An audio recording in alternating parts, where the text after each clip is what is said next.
Hello hi ಎಲ್ರಿಗೂ ನಮಸ್ಕಾರ. This is Deepu Venugopal. Welcome to my channel Deepu's Kannada vlog. ಇವತ್ತಿನ ಸ್ಪೆಷಲ್ ಕುಕ್ಕಿಂಗ್ ಬಂದ್ಬಿಟ್ಟು ತಲೆಕಾಲು ಸಾಂಬಾರು ಹೆಂಗೆ ಮಾಡೋದು ಅಂತ ತೋರಿಸ್ಕೊಡ್ತೀನಿ ಬನ್ನಿ. ಫಸ್ಟ್ ಒಂದು ಬಾಣಲಿಗೆ ಎಣ್ಣೆ, ಸ್ವಲ್ಪ ಈರುಳ್ಳಿ, ಬೆಳ್ಳುಳ್ಳಿ, ಶುಂಠಿ, ಒಣಮೆಣ್ಸಿನ್ಕಾಯಿ ಹಾಕ್ಕೊಳ್ಳೋಣ. ಹಾಕ್ಕೊಂಡು ಸ್ವಲ್ಪ ಚೆನ್ನಾಗಿ ಹುರ್ಕೋಬೇಕು.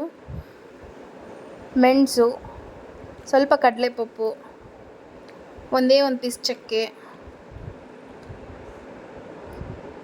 ಸ್ವಲ್ಪ ಪುದೀನ, ಒಂದು ಸ್ವಲ್ಪ ಕೊತ್ತಂಬರಿ ಸೊಪ್ಪು, ಇದೆಲ್ಲ ಹಾಕ್ಕೊಂಡು ಚೆನ್ನಾಗಿ ಹುರ್ಕೋಬೇಕು. ಈಗ ಇದಕ್ಕೆ ಕಟ್ ಮಾಡಿ ಇಟ್ಕೊಂಡಿರುವಂಥ ಟೊಮೆಟೊ ಹಾಕ್ತಾಯಿದ್ದೀನಿ. ಟೊಮೆಟೊ ಹಾಕ್ಕೊಂಡು ಇನ್ನು ಸ್ವಲ್ಪ ಚೆನ್ನಾಗಿ ಹುರ್ಕೊಂಡು ಆಮೇಲೆ ಅದಕ್ಕೆ ಮನೇಲಿ ಹೋಮ್ ಮೇಡ್ ಧನಿಯಾ ಪೌಡ್ರ್, ನಮ್ಮ ಮನೇಲಿ ಹೋಮ್ ಮೇಡ್ ಧನಿಯಾ ಪೌಡರ್ ಹಾಕೋತಾ ಇದ್ದೀನಿ. 1-2-3 ಸ್ಪೂನ್ಸು ಹಾಕ್ಕೊಂಡು ಇದನ್ನ ಗ್ರೈಂಡ್ ಮಾಡ್ಕೋಬೇಕು. ಅದು ಗ್ರೈಂಡ್ ಮಾಡ್ಕೊಳ್ಳೋಷ್ಟರಲ್ಲಿ ಇಲ್ಲಿ ಕುಕ್ಕರ್ ಇಟ್ಬಿಟ್ಟು ಸ್ವಲ್ಪ ಎಣ್ಣೆ,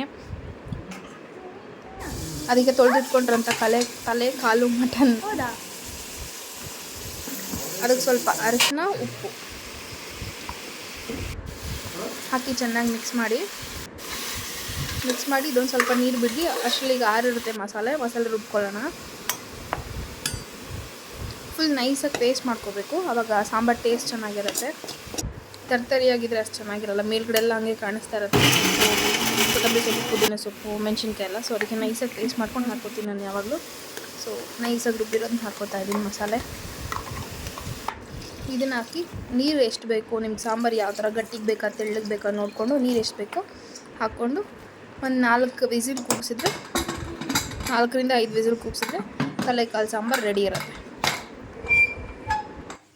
ಮಟನ್ ಸಾಂಬಾರು ರೆಡಿ ಆಯಿತು. ಈಗ ಇದನ್ನ ಬೌಲ್ಗೆ ಸರ್ವ್ ಮಾಡಿದ್ದೀನಿ. ನೀವು ನಿಮ್ಮ ಮನೇಲಿ ಮಾಡ್ಕೊಳ್ಳಿ, ಹೆಂಗೆ ಬಂತು ಅಂತ, ಟೇಸ್ಟ್ ಹೆಂಗಿತ್ತು ಅಂತ ಕಮೆಂಟ್ ಮಾಡಿ. ಈ ವಿಡಿಯೋ ನಿಮಗೆ ಇಷ್ಟ ಆಗಿದ್ದಲ್ಲಿ like, share, comment and subscribe.